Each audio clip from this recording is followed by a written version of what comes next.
Experiment से conclusion निकाल लिया था और कंक्लूजन के द्वारा आपको मैंने ये बता दिया कि जो अल्फा रेस एटम के पेरिफेरल जोन में जा रही थी, ध्यान से सुनो बेटा क्योंकि हम जा रहा हूँ मॉडल लेने। जो अल्फा रेस पेरिफेरल जोन से जा रही थी वह क्यों सीधी निकल के चली गई? कल एक्सप्लेन किया ना मैंने।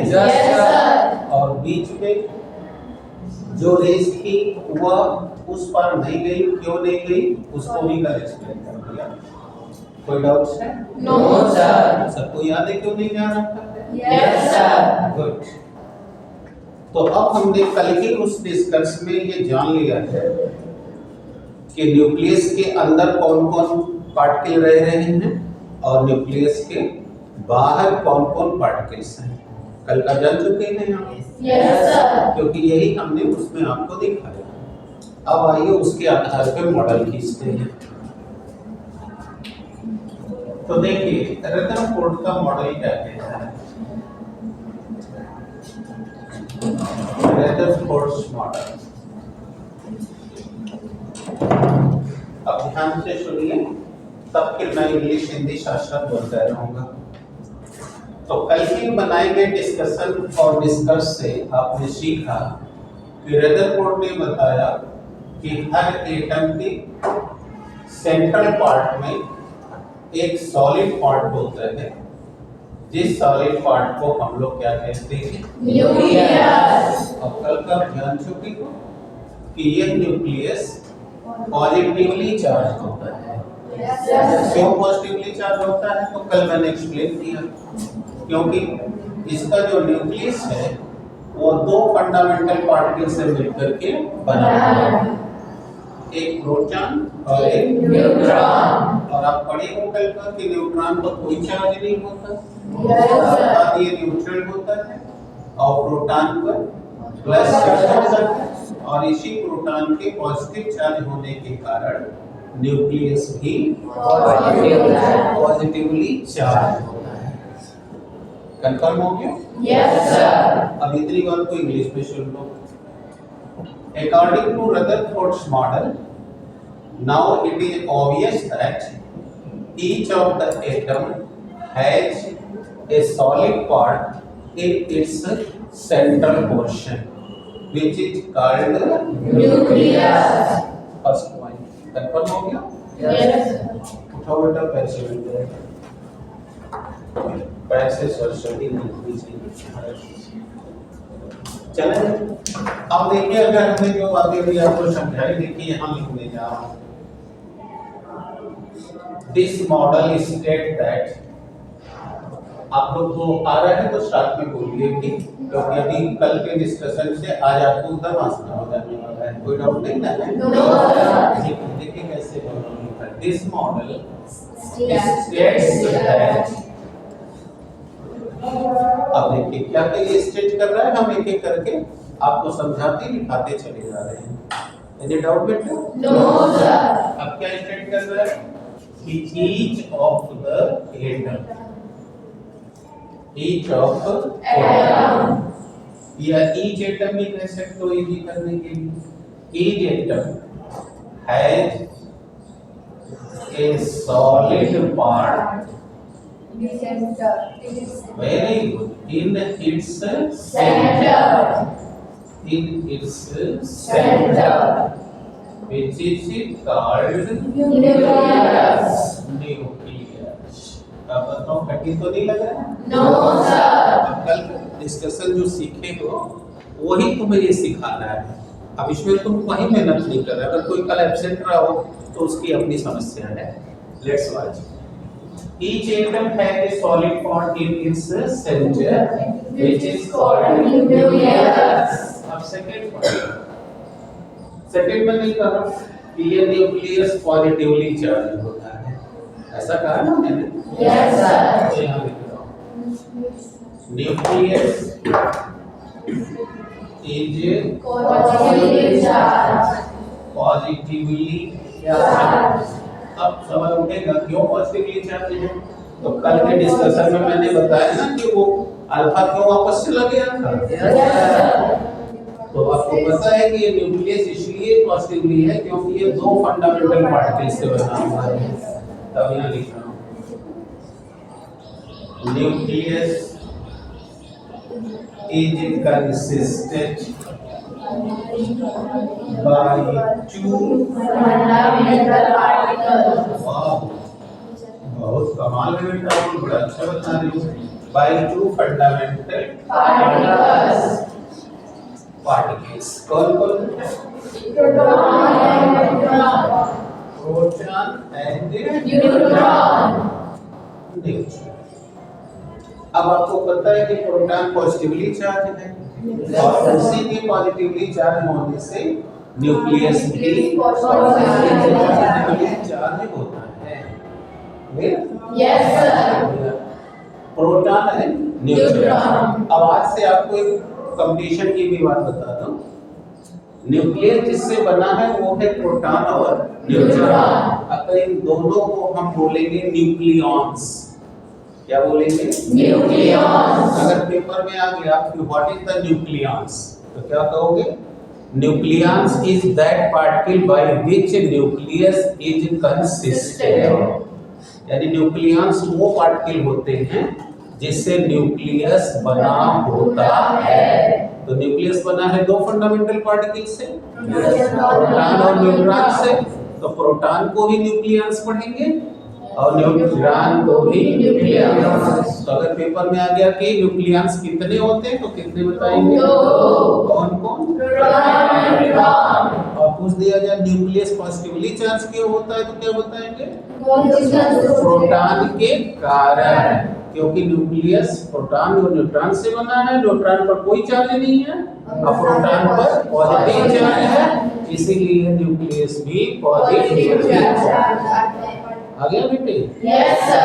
आप लोग तो बड़ी इंटेलिजेंट हो गए भाई, इसीलिए हम भी आपसे सीख ले रहे हैं। अच्छी बात है, अच्छे लोग के साथ रहना ही चाहिए। तो आप लोग तो बड़े अच्छे और हमको भी आ जा रहा है, ठीक है ना? यस। आइए चलिए अब आपसे और सीखते हैं। बोले इतना समझ आ गया आपको? Yes sir. तो nucleus is consisted by two fundamental particle, proton and neutron. और ये दोनों को हम लोग क्या बोलेंगे? न्यूक्लियॉन्स। यानी proton is called nucleus, neutron is called nucleus. Why we are calling them nucleons? Because nucleus is consisted by these two particles. Thomson sir आ रहा है ना?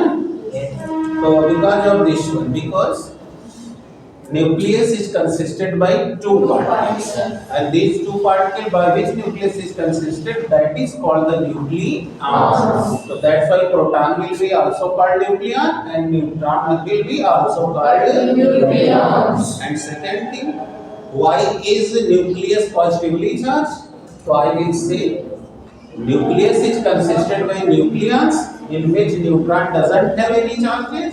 Why the proton have the charges? So due to the positive charge of proton, nucleus is also positively charged. Raise your hand कितने लोग आगे समझ में? पक्का बेटा? Yes sir. अब आगे की कथा सुनते हैं। यहाँ तक कोई प्रॉब्लम नहीं? No sir. अब अगली बात समझो। अगली बात चलता हूँ। कल बताया गया था कि इस न्यूक्लियस के बाहर इलेक्ट्रॉन होते हैं। Yes sir. है ना? Yes sir. तभी तो वो खींच रहा था इसके चारों, इसके तरफ वाले को। Yes sir. कल मैंने समझाया कि किस बेस पे हम कह रहे हैं कि ये पेरिफेरल जोन में रहता है। अब आप बताओ। तो देखो इसके बाहर जो ये पेरिफेरल जोन है, इसी जोन में कौन रहता है? इलेक्ट्रॉन। तो रदरफोर्ड से पूछा गया, जैसे थॉमसन ने क्या कहा था, याद करो। थॉमसन ने कहा था कि इलेक्ट्रॉन एटम के अंदर बिखरे होते हैं। यही कहा था ना? Yes sir. भूल गया ना थॉमसन मॉडल? No sir. तो बताओ, हमको नहीं बताओगे तो हमें कैसे आएगा, है ना? हाँ तो बताओ सर जी, इसीलिए तो मैं सर जी कह रहा हूँ आप लोगों को। तो आगे last discussion I have told you electrons are scattered into the atom. Thomson has told this, right? Yes, sir. Among the vacant spaces, the positive charge are found there. यही ना कहा था उन्होंने? Yes, sir. And the shape of the atom is sphere. तो यही तो तीन बातें कहा था मैंने। लेकिन अब क्या हो रहा है? अब ये नहीं कहते हैं कि इलेक्ट्रॉन चारों ओर बिखरे होते हैं। ये क्या कहते हैं? ये कहते हैं कि इलेक्ट्रॉन इसके चारों तरफ सर्कुलर पाथ में मूव करता है। ये देखिए कैसे मूव कर रहा है? Circular path. ये देखिए, ये नहीं कह रहे हैं कि सर्कल में मूव कर रहा है, ऐसा नहीं कह रहे हैं। ये कह रहे हैं देखो, ये देखो यहाँ से ऐसे मूविंग दिखा रहा है, जैसे जैसे ये मूव करता जा रहा है, बताओ न्यूक्लियस से दूर होता जा रहा है कि नहीं? Yes, sir. अगर उल्टा चले तो उल्टा चलो तो देखो ऐसे मूव करते हुए आ रहा है तो इसकी डिस्टेंस कम होती चली जा रही है। सही है? Yes, sir. तो वो यही कह रहे हैं, ये बात रदरफोर्ड कह रहे हैं।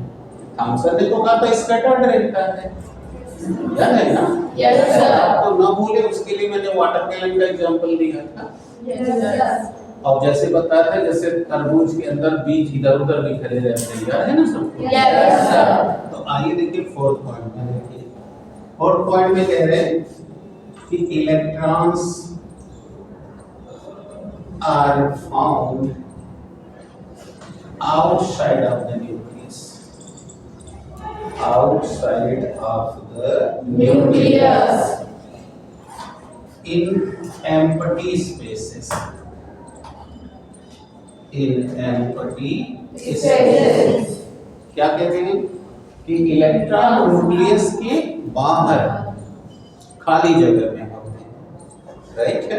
Yes, sir. और वो कैसे हैं? Negatively charge. No problem. No, sir. तो बाहर की कक्षा माने यहाँ देखो, न्यूक्लियस के बाहर ये इलेक्ट्रॉन मूव कर रहे हैं और इलेक्ट्रॉन है निगेटिवली चार्ज। तो बताओ इस पूरे जोन में नेगेटिव क्षेत्र रहेगा कि नहीं रहेगा? Yes, sir. जो कल के प्रैक्टिकल में दिखाया आपको। तो इधर सब इलेक्ट्रॉन मूव कर रहे हैं और बोलो इलेक्ट्रॉन पर कौन सा चार्ज है? Negative तो जैसे प्रोटॉन पे पॉजिटिव चार्ज होने से न्यूक्लियस पॉजिटिवली चार्ज हो गया, तो सेंटर में बोलो पॉजिटिव स्फीयर बना हुआ है। उसी तरह इसके बाहर बोलो ये कौन रह रहा है? Electron. तो इसके बाहर ये कौन सा जोन बना हुआ है? Negative. क्योंकि ये निगेटिवली चार्ज है। समझ में आ रहा है? Yes, sir. अब यहाँ लिख दिया electrons are found outside of the nucleus in empty spaces. इसलिए मैं लिख रहा हूँ सो therefore this outer sphere is negatively charged, right? इसलिए जो बाहर का क्षेत्र है वो किस आवेश से चार्ज है? Negatively charged. इसीलिए इसे निगेटिव जोन कह सकते हो आप। Any doubt? No, sir. और अब अगला कैरेक्टर देखो, अगला कैरेक्टर ऊपर कर दे, शायद वो ना ले। क्लियर है? Yes, sir. बोलो अब यहाँ इलेक्ट्रॉन जैसे नाभिक के अंदर प्रोटॉन स्थिर है, वो गति नहीं कर रहा है, चुपचाप पड़ा हुआ है। समझ रहे हैं? Yes, sir. तो क्या ऐसे इलेक्ट्रॉन भी आउटसाइड न्यूक्लियस के बाहर चुपचाप पड़ा हुआ है? No, sir. नहीं पड़ा हुआ, वो क्या कर रहा है? Move कर रहा है. मूव कर रहा है, राइट है? Yes, sir. अभी हम थोड़ी देर में बताएंगे कि वो मूव करने के लिए फोर्स कहाँ से ले रहा है। लेकिन अब आप देखो ये यहाँ स्थिर नहीं है बेटा, क्या कर रहा है? Move कर रहा है. और वो भी कौन सा मूवमेंट कर रहा है? Circular. Circular motion. आप पढ़े होंगे साइंस में, आपके किताब में है circular motion, Yes, sir. Spin motion, linear motion. चलिए बात करें। Yes, sir. तो देखो यहाँ लिख रहे हैं these electrons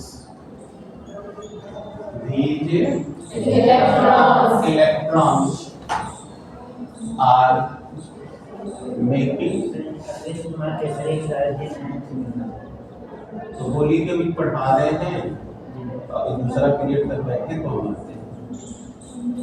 These electrons are moving, ठीक है, Yes, sir. in a circular motion।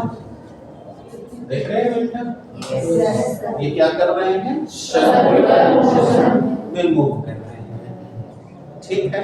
Yes, sir. अब आपके दिमाग में आएगा कि ये सर्कुलर मोशन, कोई भी मोशन होता है तो बिना फोर्स के नहीं ना होता है। No, sir. और अगर आप लोग पीछे का आपको ज्ञान हो, यानी कि फिजिक्स में जब स्पीड मोशन या सर्कुलर मोशन पढ़ाया गया होगा तो आपको बताया गया होगा, जिसको नहीं आता है सुने, कोई भी बॉडी सर्कुलर मोशन तब करती है जब उसको सेंट्रीपिटल फोर्स मिलता है। कौन सा फोर्स? Centripetal force. जैसे आपने अपनी साइकिल का पहिया देखा है, Yes, sir. तो साइकिल का पहिया अगर ये है तो देखिएगा यहाँ पर चेन चढ़ा होता है जो पैडल मारने पर इसे घुमाता है। देखा है कि नहीं? Yes, sir. अपनी साइकिल को देखो, साइकिल पे पैडल मारते हो तो चेन बताओ हिंगा ने इस पर चढ़ के घूमता है। Yes, sir. तो ये देखो सेंटर पार्ट है, और यहाँ फोर्स लगने से तुम्हारी साइकिल का पहिया ये देखो सर्कुलर मोशन कर रहा है। बोलो सही बात है? Yes, sir. तो अब यहाँ आओ, देखो क्या हो रहा है। देखो यहाँ बताओ, न्यूक्लियस पॉजिटिवली चार्ज है बेटा, यहाँ फोकस करो। जिसका कंसंट्रेशन नहीं बन रहा है, इरेगुलर तो मैं बात नहीं कर रहा हूँ, बस रेगुलर बच्चों की बात कर रहा हूँ। ये जो पॉजिटिवली चार्ज है बताओ यहाँ क्या है? इलेक्ट्रॉन। बोलो नेगेटिव चार्ज है। Yes, sir. अब तुम पढ़े कि दो अपोजिट चार्ज के बीच में फोर्स ऑफ अट्रैक्शन है, तो देखो इसमें फोर्स ऑफ अट्रैक्शन लगा। क्लियर हो गया? Yes, sir. और इस फोर्स की दिशा बताओ किधर बन रही है? सेंटर में। अगर सेंटर में लगने से इसको मिल गया सेंट्रीपिटल फोर्स। क्या मिल गया? Centripetal force. और अभी सुने हो कि जिसको सेंट्रीपिटल फोर्स मिल जाएगा वो कौन सा मोशन करेगा? Circular motion. इसका मतलब कि नाभिक के बाहर यानी न्यूक्लियस के बाहर जो ये इलेक्ट्रॉन है वो इलेक्ट्रॉन सर्कुलर मोशन इसलिए कर रहा है, राइट है? Yes, sir. क्योंकि इन इलेक्ट्रॉनों और इस न्यूक्लियस के बीच में फोर्स ऑफ अट्रैक्शन है, और उस फोर्स का डायरेक्शन सेंटर में है, इसलिए इसको सेंट्रीपिटल फोर्स मिल जा रहा है, जिससे ये क्या कर रहा है? Circular motion. तो अभी कभी पेपर में आ जाए कि if electron are making the circular motion, तो how do these electron make revolution? तो आपका जवाब क्या होगा?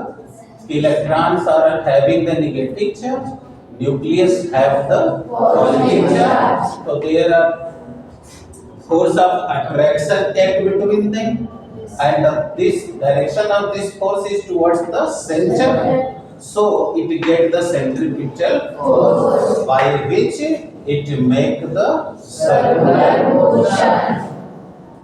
आगे बच्चों? Yes, sir. Any doubts? No, sir. Here are the two questions.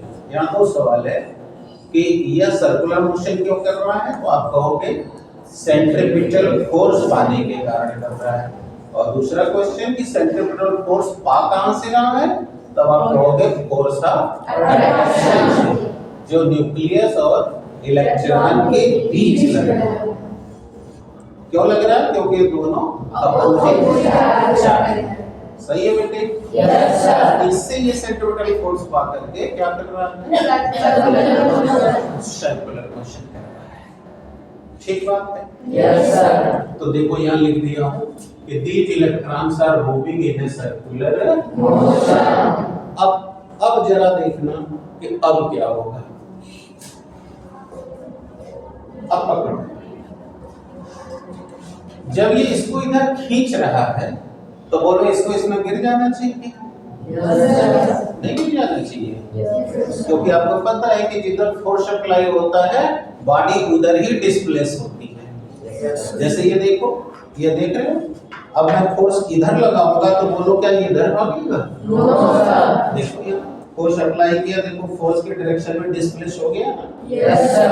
तो आप पढ़े होंगे डिस्प्लेसमेंट के बारे में कि जब कोई बॉडी एक स्थान से दूसरे स्थान को चली जाती है या रख दी जाती है तो उसे डिस्टेंस नहीं कहते। डिस्टेंस कौन है? जब वो एक जगह से दूसरी जगह गई तो कितना लंबा पथ तय किया। अरे समझ में? तो जितना लंबा पथ तय किया गया वो पथ की लंबाई का नाम है या कोई बड़ी में ना। उस दिन एक टीचर आए थे, पढ़ा रहे थे, तो मैंने उनसे कहा एक्सप्लेन करिए, तो नहीं कर पा रहे थे, तो मैं निकल गया क्लास में से। तो डिस्टेंस और डिस्प्लेसमेंट में बहुत बड़ा अंतर है। जब कोई बॉडी को हम एक जगह से उठा के दूसरी जगह रख दिए तो एक स्थिति से दूसरी स्थिति में रखना डिस्प्लेसमेंट है। और डिस्टेंस क्या है? जब कोई बॉडी एक स्थान से दूसरे स्थान को जाती है, हमारी तरफ देखो, एक स्थान से तो जितना लंबा पथ तय करती है वो क्या कहलाता है? डिस्टेंस। यानी the path of the length which is carried by body is called distance. And when a body is displaced from one place to another, when the body just goes from one place to another place, right? Yes, so sir. this is called the distance. ये पहली definition है। दूसरी definition क्या है? दूसरी definition है कि उसकी अंतिम स्थिति में से प्रारंभिक स्थिति को घटा दिया जाए, तो ये कहलाएगा डिस्प्लेसमेंट। क्लियर है? Yes. और तीसरी परिभाषा है, तुमको तीनों बताया वो। तीसरी परिभाषा है कि जब भी कोई वस्तु एक जगह से दूसरी जगह चली जाए तो उसका जो शॉर्टेस्ट पाथ होगा, कौन सा? Shortest path. सबसे कम छोटा रास्ता होगा, वो कहलाएगा डिस्प्लेसमेंट। तो तीन डेफिनेशन है और ये तीनों तुम्हें आएगा, तब तुम न्यूमेरिकल में कहीं गलती नहीं करोगे। और ये तीनों नहीं आएगा तो तुम्हें बार बार प्रॉब्लम आएगी। खैर एनीवे, हम इस समय बात यहाँ कर रहे थे, तो जरा देखो यहाँ पे ये क्या कर रहा है? ये न्यूक्लियस है, इसको अपनी ओर खींच रहा है और खींच रहा है तो इसको इसमें आके गिर जाना चाहिए, लेकिन गिर तो नहीं रहा है। तो उनसे पूछा गया भाई ये क्यों नहीं गिर रहा है? तो देखो उनका क्या जवाब था। ये अंतिम पॉइंट जा रहा है मॉडल का। उनका जवाब था कि जितने बल से न्यूक्लियस इसे अपनी ओर खींच रहा है उतने ही बल से इलेक्ट्रॉन भी इसे अपनी ओर खींच रहा है। ठीक है? दोनों के द्वारा लगाया गया फोर्स इक्वल एंड अपोजिट, इसीलिए इनका नेटवर्क 0 हो जा रहा है। इसी वजह से इलेक्ट्रॉन न्यूक्लियस में नहीं गिर रहा। आया था समझ में? Yes, sir. तुम लोग थोड़ा और छोटे रहे होगे या अभी भी हो सकता है, तुम लोग एक खेल खेलते हो। कौन सा खेल? जैसे देखो, देखना उसी से ये समझ आ जाएगा।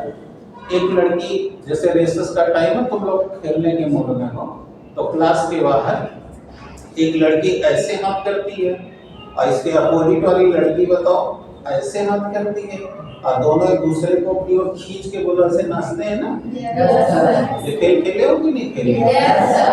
तो खाली मिल जाते हैं एक दूसरे में, क्योंकि दोनों लोग एक दूसरे की or equal and opposite force लगाते हो। ठीक है? Yes, sir. अब आओ समझाने के लिए करता हूँ। देखो, चलो बेटा तुम निकल आओ, दोनों बच्चे आ जाओ, बहुत जल्दी आओ। तुम इस साइड आओ, तुम इस साइड आओ। अब तुम लोग देखो, नहीं तो फिर बतियाओ, क्योंकि तुम्हारी आदत है इसको मैं मिटाना। हाँ, एक उसकी आदत है, वो तो ठीक हो गया, वो भी अभी ठीक रहा था, लेकिन उसकी आदत है फिर से शुरू हो गई। उसकी आदत है, उसका कुछ ना कुछ घटा रहेगा, 10 मिनट शांत रहेगा तो फिर दूसरे लोग देख लेगा, लगेगा उसको कि वो जिंदा है, तो फिर पड़ेगा। इसीलिए सबको कुछ नहीं आता। हम यहाँ कुछ पढ़ा के जाए, अगले दिन सोचे पूछ लें, ऐसा बता दें, नहीं बता पाएंगे। कार्ड क्या है? वैसा उनका सवाल जैसे ये है, वो तो रोज रेगुलर भी नहीं है, उससे भी पढ़ाई से कोई लेना देना नहीं है। एक बीच ये तीनों को वही कंडीशन है, इन सबों को कोई पैदल खड़ा हो जाए, खड़ा। बताओ इलेक्ट्रिक फोर्स कब लगता है? देख लो, खत्म। जबकि अभी कुछ ही दिन पहले मैंने बताया था कि चार्ज के कारण इलेक्ट्रिक फोर्स लगेगा, मास के कारण ग्रेविटेशनल फोर्स। देख, तो क्यों नहीं बता पा रहा है? इसके मम्मी पापा कहे हैं कि मत पढ़ो? नहीं, क्योंकि इसने अपना स्वभाव बना रखा है कि हमको नहीं पढ़ना। क्योंकि ये तीनों जब से मैं पढ़ा रहा हूँ, मैंने किसी भी हफ्ते में इन तीनों को 6 दिन नहीं देखा क्लास में। तो क्या इनके मम्मी पापा रोकते हैं मत जाओ? नहीं रोकते, इन्होंने अपना स्वभाव पाल लिया है, तो इसीलिए इनकी पोजीशन डाउन है। और जो रेगुलर है उनको तो सारी बातें पर डे का समझ में आ रही है और वो बोलना सीख गए हैं। ये क्लास में बोलेंगे जब टीचर नहीं होंगे, लेकिन क्लास में जब क्लास चलेगा तब नहीं बोल पाएंगे। कारण क्यों? कैसा अपना स्वभाव बना लिए हैं। बैठो। अब जरा देखो इन बच्चों को, ये तुमको समझाने के लिए कोशिश करेंगे, ठीक है? अब आप पीछे थी, आपका नंबर पीछे भी आया, वो सोच रही हमको क्यों उठाएंगे। ऐसे सोचना चाहिए, नहीं उन्हीं के लिए नहीं, मैं सबके लिए कह रहा हूँ। अब कल्पना करो, ये न्यूक्लियस और ये इलेक्ट्रॉन, और ये देखो, ये दोनों लोग अपनी अपनी ओर फोर्स लगाएंगे। बेटा पकड़ो, खाली कहेंगे पकड़ लो, ठीक है?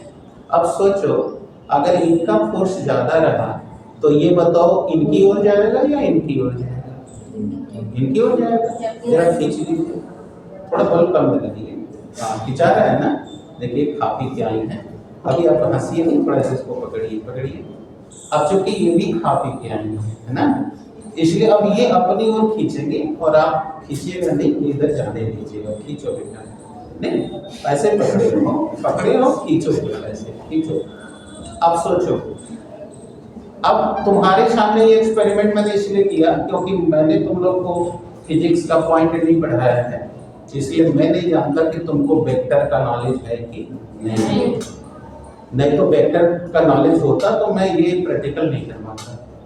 इसलिए मैंने वो रास्ता चुना कि तुम चाहे पढ़ते हो चाहे मत पढ़ते हो, कैसे समझोगे ये बात बता रहा हूँ।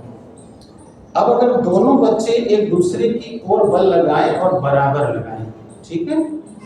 अब दोनों लोग को खींचना, अपनी अपनी ओर खींचना है और धीरे, मतलब इतना बल लगाइए कि ये ना इधर जाए और ना ये इधर। इसका मतलब दोनों लोग ऐसा तभी हो पाएगा जब बराबर हो जाए। अब खींचिए, देखिए नहीं जा रहा है ना? बोलो क्यों नहीं जा रहा है बताइए? दोनों लोगों ने बराबर बल लगाया, अतः इनके बल को इनका बल निरस्त कर दिया, कैंसिल कर दिया, इसलिए ये बॉडी देखिए वही की वही है। आपको समझ में आया क्या था? ये न्यूक्लियस, ये इलेक्ट्रॉन, दोनों ने अपनी अपनी ओर इक्वल फोर्स लगाया, इसलिए ये वही का। ये बात रदरफोर्ड ने किया, ठीक है? जाओ वैज्ञानिकों, बैठो, राइट है? अब समझो बेटा, तो ये दोनों ने इक्वल फोर्स लगाया। हंसो, मुस्कुराओ, फिर कंसंट्रेट हो जाओ, अपने पॉइंट पे हो जाओ, क्योंकि उद्देश्य केवल हंसना ही नहीं है। हंसना इसलिए जरूरी है कि हमको बात समझ में आया है, तो इसका मतलब हमको स्माइल ले लेना है। तो बेटा जब दोनों बराबर बल लगा दिए, इसलिए वो वहीं का वहीं रहेगा। ये बात किसने कही? रदरफोर्ड ने कही, ठीक है? अभी थोड़ा और बड़ा पढ़ेंगे। रदरफोर्ड ने कही और ये कहकर अपना मॉडल एक्सप्लेन कर दिया, ठीक है? अब एक बाद की बात है कि साइंटिस्ट उनसे सहमत हुए नहीं हुए, अब वो बाद में बात होगी, ठीक है? इन्होंने जो बात कही वो यही रही। तो अब हम अगले पॉइंट में इसको नोट करते हैं। देखो यहाँ लिख दिए, these electrons are moving in a circular motion for which the electron gets the centrifugal force। इसी के लिए वो कहाँ से फोर्स पाएंगे? Centrifugal force. कहाँ से आया? इलेक्ट्रॉन और न्यूक्लियस के बीच फोर्स ऑफ अट्रैक्शन से, और इस फोर्स की डायरेक्शन सेंटर में होने के कारण इसे सेंट्रीफ्यूगल फोर्स कहते हैं। एक एक चीज क्लियर होगी बेटा? Yes, sir. अब हम आपको नेक्स्ट पॉइंट में बताते हैं।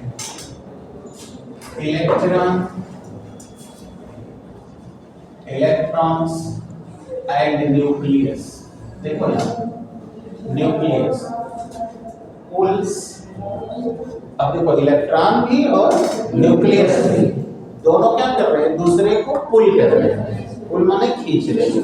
तो लिख रहे हैं electron side nucleus pull each other, pull each other in equally and opposite,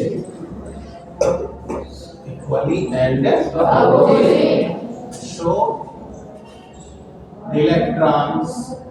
so electrons do not fall in the Nucleus. आगे आप समझ में? Yes, sir. याद रखना, ये रदरफोर्ड कह रहे हैं। अभी हम लोग इस पर चर्चा करेंगे और रदरफोर्ड का ड्रामा भी पढ़ेंगे कि रदरफोर्ड के मॉडल की कमी क्या थी, लेकिन पहले वो जो कहे हैं वो तो पहले सीखोगे। Yes, sir. तो इसीलिए इलेक्ट्रॉन मूव कर रहा है लेकिन न्यूक्लियस में गिर नहीं रहा। नहीं। तो ये था आपका रदरफोर्ड का मॉडल। अब समझ में आ गया? Yes, sir. अब मैं पूरी बात फिर से कह रहा हूँ, इसके बाद आप लोग बताएंगे। देखिए